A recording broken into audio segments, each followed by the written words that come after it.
I got so many questions on my small business series about how I took my side hustle to be a $10 million business. And I just want to kind of address as many as I possibly can. And if you have any more questions, please leave them in the comments of this video because I love talking about what you guys want to hear about.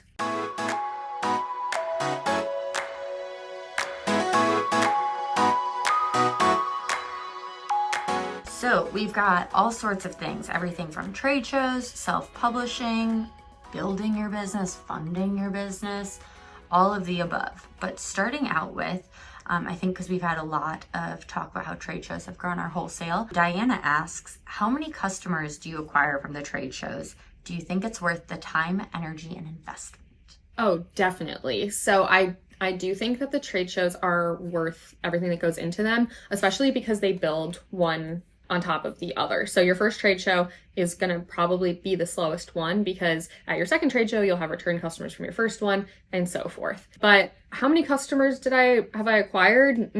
It's really hard to say over the years, but I mean, it's got to be at least a couple hundred at this point after doing them for 5 or so years. I actually don't know like how much revenue all time could be attributed to specifically in-person trade shows, especially because the online wholesale on Fair feeds into our trade shows and our trade shows feed into Fair. But I will say that trade shows have definitely helped grow our business. And I know that we're up like almost 400% year over year on our like trade show income from 2024. So that's obviously enormous.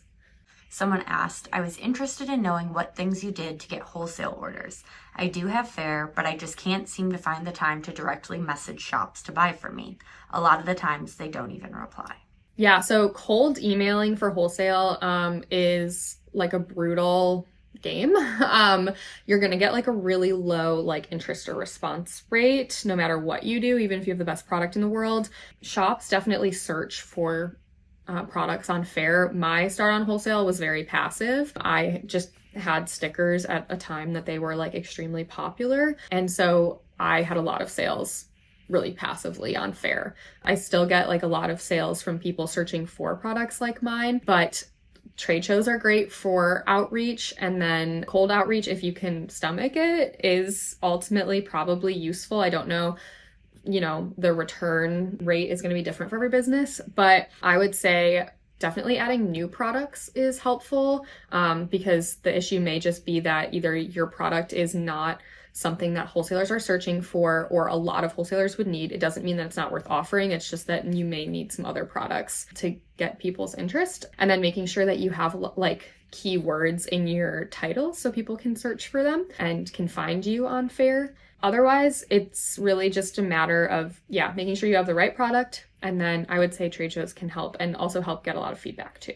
Another viewer asked if you mind sharing how you got your own website and how you learned to design it. If you hired a designer, can you recommend them? Yeah, so I actually started out on Shopify, made my own website through their platform. I did a lot of like coding and stuff that I had to do because it wasn't as advanced of a platform in 2020. So I spent my entire Christmas break from law school that year, like building out my website. And I just used a lot of Google stuff, some Canva mixed in there. And just kind of, I feel like it would be way easier now with ChatGPT to help, especially with coding. So I would take advantage of that. But Shopify is much more built out now. So you just have to pick a theme that you really like, and you really don't need to do a ton of custom coding. But I know there are companies out there. I've used, I think it's called Hey Carson before, and they will have like hourly coders who can help like do specific things on your website. I think it's usually like $75 to $100 an hour or something, and they can get like specific products done for you. But I would say it's very self-doable with Shopify. Especially they have a lot of themes like built out that if you're okay with just using what they have, you just type in the blanks. Yep, you just kind of fill in the blanks. It's pretty easy to use. Leslie asks, did you start with a small business loan or tap into your own savings to start? I tapped into my own savings, but I also started out on Etsy on my 18th birthday with really like basically like $25 maybe and started out hand painting canvases. So I was, buying materials, like I said, $25 and reselling my art at like a markup probably somewhere around like 5 times ish. Like I was just selling canvases like that I painted for like $20. Nothing crazy. But that started allowing me to build up like my business bank account, which I had separate from my personal bank account. And so I guess ultimately, like I invested very little at the start there, and I only reinvested what I made for the most part. And I really haven't had another job since that has made more money than my Etsy shop or my business did. Obviously, I had jobs throughout college and throughout law school, but they were kind of like secondary to my business because by the time that I had those jobs, my business was actually generating a decent amount of revenue. So it's really totally been a story of like reinvestment. There was a few times where I did get capital from Shopify because it was very easy to access when I needed like short-term loans. I also had a line of credit with my bank, but those were all things that I paid back within like a month or two, like maybe 3 or 4 months. So it's not like that for everybody. I totally understand. But my story, I feel like, is something that obviously like didn't require like a rich relative or like a lucky break with a small business grant or something like that. It was really truly like a really slow runway where it took me 5 years to make anything that could have possibly supported like the expansion that I've seen from 2020 till now. So from 2015 to 2020, I really just like generated a modest amount of capital and revenue that allowed me to reinvest and like start building a real business after that. And some people don't want to wait that long, and it's not like a wise decision to just like kind of mess around for 5 years and not generate any money. That's just kind of what worked with my life since I was going to college and law school. But to answer your question, I did not have any funding. Christy Lynn says that she would love to know what things haven't worked out for you and why. Oh my gosh, well, I feel like I have some pretty well documented mistakes throughout my YouTube videos, whether it be like misprints or like product flops. I feel fortunate that I don't have like a lot of regrets with my business because I feel like everything has been very educational and has helped my business grow every year. And we are on a really nice growth trajectory year over year. So even though some things haven't worked out, other things have, and you don't know what's going to work until you try it. So even though I've had a lot of mistakes, I would say they've all been kind of a learning opportunity to a degree, but definitely check out my other videos where I talk about some of my flops and misprints because it has not all been perfect good decisions along the way.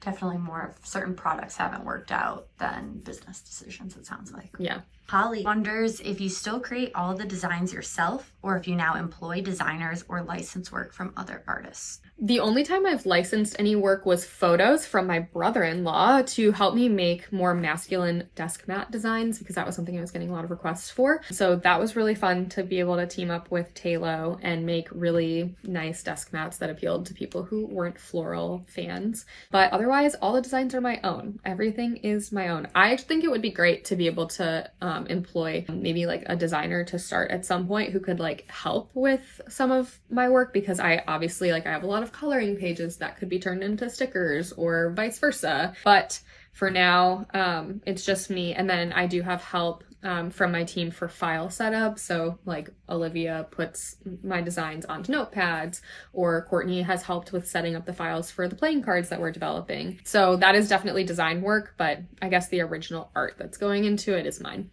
To that point, Katie asks, what kind of programs do you use to design? I use Procreate. We use so much Canva in this office. I am such a fan and lover of Procreate, and I am a huge proponent of Canva as well. I know Courtney uses Photoshop and Illustrator. Olivia uses Illustrator. I don't really love Adobe. I never really learned it. It's kind of a more technical program, so it's not something that I really want to get into personally, especially because I'm such a fan of Procreate and it's worked really well for me so far. So that's what I use. I also have like a major issue with people who are like, think that you're not a serious designer unless you use Adobe Suite products, because I feel like that's kind of gatekeepy, and you can definitely build a successful business and create beautiful art with non-Adobe products, even though that is what is like standardly taught in school for graphic designers and whatnot. I know it's like a really, really great suite of programs. So like no hate to that. It's just that I think people tend to be very elitist about it. And I'm here to tell you that you don't need that to be successful. Nina asks, do you currently offer any books teaching people how to start a business from the floor up in the art field? I would love a deeper dive in how to run a successful business. I love that idea. I don't believe in my ability to successfully write a total like book or guide, but I'm always happy to answer questions and make more YouTube videos about it. I would say like our YouTube catalog is pretty extensive with like tips and my experiences, although obviously my experience is going to be very different from every single other person depending on when you start your business, what you're selling, and all of that. But I try to do the best I can here on YouTube, and hopefully eventually I will be able to have like a whole guide of some kind. Okay, Stephanie asks, how do you handle customer complaints, especially when you suspect they're trying to take you for a ride? I would say that 99% of the time, customers are not trying to take advantage of you. There's a lot that can happen, especially when you're shipping products out where it's nobody's fault. And as the business, I see it as my responsibility to make sure the customer gets what they paid for ultimately, even if that means that we take a loss. I think it's important to just build into your business model that there's going to be things that go wrong, especially with online ordering.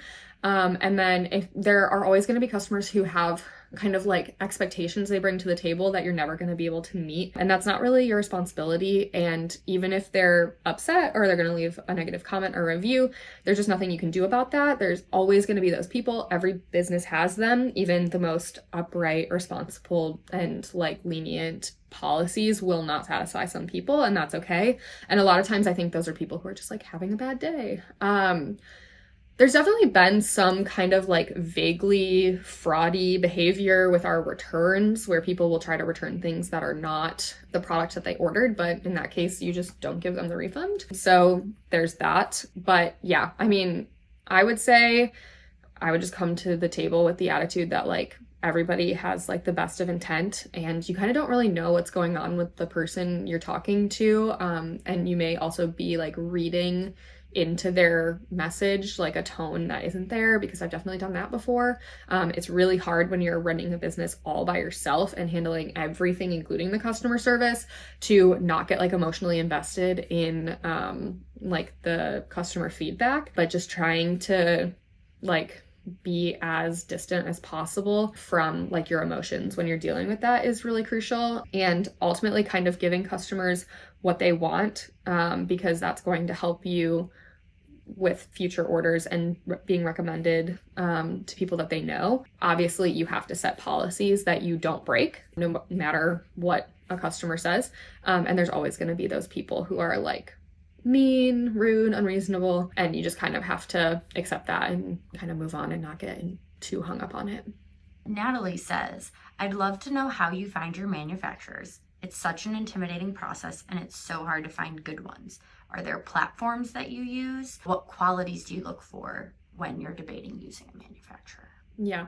So looking for a manufacturer, I think it varies business to business. It often, like what manufacturers you use in your process for finding them is like trade secret. It's something that I like keep pretty close in my business, but I can tell you like I've found a lot of manufacturers who have come to me through searching online. So there's definitely options out there. As far as vetting manufacturers, we look for like really high ethical standards and really high environmental standards. And then obviously when you work with someone for the first time, it can be really difficult to know how it's going to go. So, I mean, we've tried a lot of manufacturers and then have not worked with them again, because even if they have like a lot of certifications and a lot of really good standards that they uphold, it still just may not be a good fit as far as like how they handle like timing and shipping and things like that. So I would say it's a lot of trial and error. And that's also part of why I don't give out my manufacturers, because it is an extremely, extremely expensive process. And I cannot give that away for free. We had several people in various ways asking, why you're renting instead of buying your own building. Why not pay your own mortgage instead of someone else's? Yeah, so I would love to buy a warehouse. That's hopefully my plan for the next location that we have, but it's really not that easy. It's not like buying a house. Like there's not just warehouses all over the place available. Obviously, like the number of businesses who require a warehouse in every town is like in the single digits. So there's only going to be like single digit warehouses available. And once a business gets a warehouse, they're not really going to leave it, most likely. So even just finding a warehouse to rent was really hard. I'm not willing to drive like 45 minutes away to like a different town or something to rent a warehouse. So that's also like really important to me when I was looking for one. There's more warehousing available like near the airport, which we're about like 20 to 25 minutes away from, but there wasn't anything to buy available when I was looking, and we needed a warehouse. And then this one was like the right size, the right location, everything was pretty much right about it. So that's what I went with. Even if I had a warehouse available to buy at the time, I don't think I would have in that situation, because buying a warehouse requires a down payment, and the warehouses that I would like to buy would probably cost anywhere from $2 to $4 million, and the down payment that's required is roughly 10 to 20% depending on what type of loan you get. And so I would be paying more per month in the mortgage than I pay in rent, but I also would have to take, what would that end up being, anywhere from $200,000 to like $800,000 out of my business and put it towards warehouse. So that is money I could have used on inventory, which would help grow my business, versus taking that chunk of money out and then having it be in the warehouse, but still having to pay a similar monthly amount to what I'm paying now. So like, it's not like I'm saving money in the long term, like the next 4 to 5 years. So, taking out that huge amount was not really an option, because I'm trying to grow my business and I'm trying to grow it quickly, and capital is crucial for that. So even if let's say I put $500,000 into a down payment, that would leave me with less money on hand, money that's not generating more revenue for me like inventory would. And then I would have to go seek out investment, either from an investor who then would want equity, which I am not willing to give up under any circumstance at this point, or I'd have to pay interest on a loan. I've never been able to get $500,000 in a loan before. I don't know why, because I definitely make a lot more money than that every year in revenue, but it is difficult to get banks to give you money like that, and then I'd be paying interest on it. So it's a finance situation is what it comes down to. It just didn't make sense if I wanted to keep growing my business, but I think it will for our next warehouse, which we'll hopefully get in like 3-ish years. So I'm really looking forward to that, because I really do not like being a commercial tenant. My warehouse landlords are great, but my storefront landlords are like a huge company that just don't have a lot of like personal investment in the space or the businesses there. And so I would say that's been like a pretty bad experience. Nothing crazy has happened. It's just like not fun being kind of like told what to do with no like sort of reasonability or like wiggle room. And so I would like to have the control of owning my own space, like for sure. It's not that easy. Think of all the products we couldn't have released or I don't think we could have. Yeah, like it would have, if I had invested that money in buying a warehouse, I don't know that we would have been able to release like much of anything this year. And then we wouldn't have been able to, like, we probably wouldn't have even made as much revenue as we did last year, let alone be able to grow by another like 30% like we're on track for. So it would have been like a bad decision to buy a warehouse at that point. So another viewer asked, do you still get a lot of sales from Etsy, or is it mostly your own site? Do you think you'd still recommend starting on Etsy now? I probably would recommend starting on Etsy. Their fees are like, I don't know, let's like even round up and say 10%. And that's really not terrible for basically no upfront risk, and you can still direct your own customers there from like social media. And also like people trust that if they order something on Etsy, they're going to get it. Whereas they might be like, oh, I don't know about this website. Like, is it sketchy? Like I even still get that today, even though my website is like pretty built out and like my social media is like pretty transparent. That like, look, we have this whole warehouse that exists to send you your order. Like you're definitely going to get it.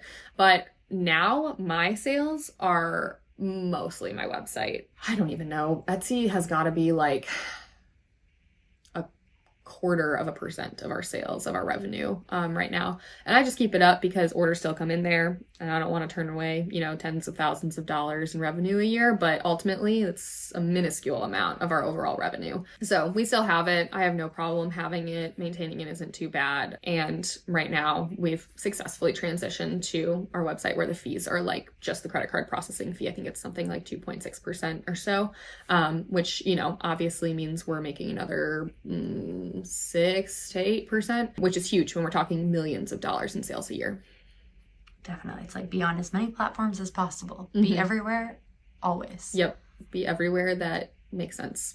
Exactly. Another viewer asked, I'm really struggling getting traffic to my Shopify. Do you have any suggestions for that? Getting traffic to Shopify, I would say my number one source of traffic is social media. And then obviously like there's return customers who know our URL or know we exist, Google, all of that. There's also digital ads, which we use on social media and Google. That is kind of secondary to our organic, but definitely helps keep things steady and keep orders coming in. And then also our email list is a great way to get people on the site. So I would take advantage of all the social media you can and make sure you're building out your own email list, which I also have another video about.